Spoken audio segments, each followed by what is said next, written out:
2025 संपायला काहीच क्षण बाकी आहे.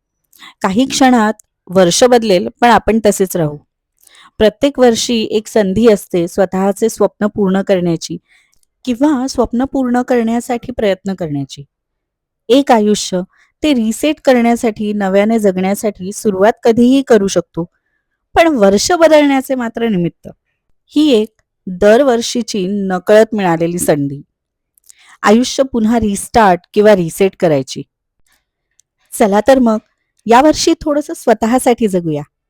थोडं स्वतःसाठी जग बनवूया आणि त्या जगामध्ये मनसोक्त पोहूया. 2026 एक नवीन कोरी पण दरवर्षी मिळणारी संधी यावर्षी मार्गी लावूया. एक सवय सुरू करू. स्वतःसाठीच खूप हसू. स्वतःचे एक खूप दिवसांचे राहिलेले स्वप्न पूर्ण करू. स्वतःला भेटण्यासाठी एकटेच फिरून येऊ. छोटे छोटे गोल्स पूर्ण करू. कासवाच्या गतीने का होईना पण फिनिश लाईन पर्यंत पोहोचतोच ना. तसंच छोटे छोटे गोल्स पण आपल्याला आपल्या आयुष्यामध्ये आपलं ध्येय पूर्ण करण्यासाठी मदत करतात. जेव्हा मागे वळून बघू तेव्हा आपल्याला अजूनच भारी वाटेल. डिसेंबर 2026 पर्यंत आपण आपल्या खूप सगळ्या आठवणी गोळा केलेल्या असतील आणि त्या आठवणींना जगण्यासाठी आणि बघण्यासाठी आजपासूनच आपल्याला सुरुवात करायची आहे. So guys happy new year आणि हे वर्ष तुम्हा सर्वांना खूप खूप खूप छान जावं आणि बाय बाय 2025.